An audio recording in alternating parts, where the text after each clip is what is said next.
हमारे सभी भाइयों का सम्मान करते हुए बड़े भाई राजकुमार आनंद जी और हमारे सम्मानित साथी जितने आए हैं सबका सम्मान करते हुए उपस्थित सभी हर जनपद से आए हुए कलाकार साथियों, संचालन करता इसके व्यवस्थापक बाबू धनंजय जी, माननीय कहा गए तो स्वर्गीय उस्ताद रक्षा उस्ताद का गावल भी एक यूट्यूब से हम सुने रही।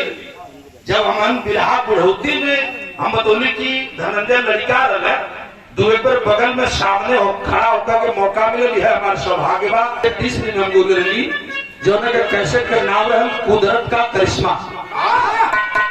वो मैं कुल बिछुड़ गई ना एक तरह धनंजय और हम बिछुड़ गए तो रक्षा उस्ताद का देर रहे कि ये भाई लड़का रहे तो बुढ़ौती में उस्ताद से बिरहा भलते इनसे भेंट हो। किसी कवि ने लिखा है कल बहुत पहले हम यूट्यूब पर गाई श्रद्धांजलि स्वरूप यह लाइन है पूज्य पिताजी के लिए।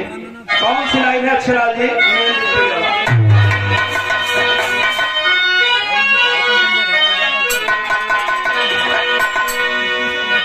ये सम्मान भरा पुरस्कार आए हैं।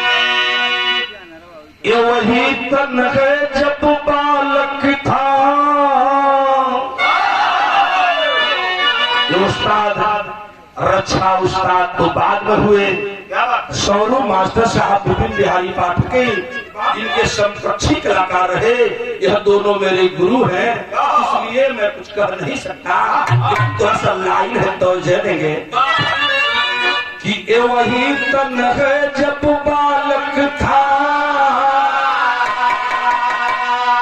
तब माता के गोद पोषात रहा।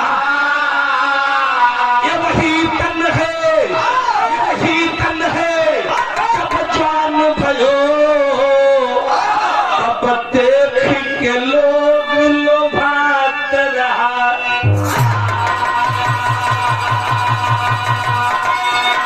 ये वही तन है जब वृद्धा भयो जब धनंजय सजिंदा बोलावा सजिंदवा लेट करत रक्षा उस्ताद इनके गरियावा। अबे पर हम बात कहब ना उनका यह लाइने रहल क्यों के मानत हो रहा हमसे जब कहा तो कहा कार्य गौरिया दिखो ना बेटा दुलार माने जब वृद्धा भयो चलता फिरता थर्रा कर वही तन है जब चलता भयो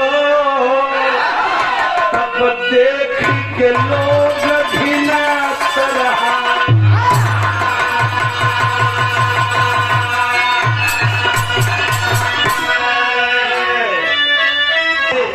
हमारे परिवार के लोग गौवा के लोग जुड़ गई हैं तो लोग बोला रहो जल्दी इनके बहारा पैदा न तो थोड़ी का बेर में महकल।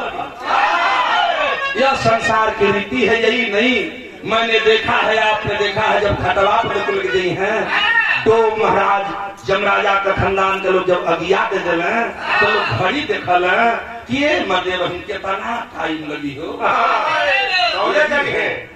यही संसार है।